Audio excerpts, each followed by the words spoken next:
का हो? जर तुम्ही एका मुलीने भरलेल्या रूम मध्ये तर तुम्ही त्यात मला चूज कराल का? हे काय विचारणं झालं का राव? तुला चूज करणार ना काय? मुळात तुझा प्रश्नच चुकीचा आहे.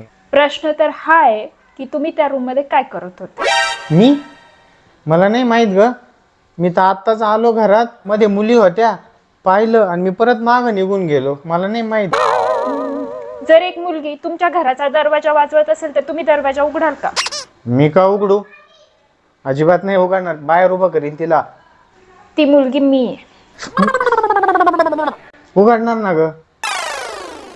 बरं मला एक सांगा, एका साईडला मी आहे आणि एका साईडला तुमची आवडती वस्तू आहे, तर तुम्ही कोणाला चूज कराल? तुला तुला तुला तुला माझं उत्तर आहे तू. तुलाच निवडणार मी. म्हणजे मी तुमच्या आवडीची नाहीये. अगं आहे ना तुझी आवडती. बोलू नका माझ्याशी.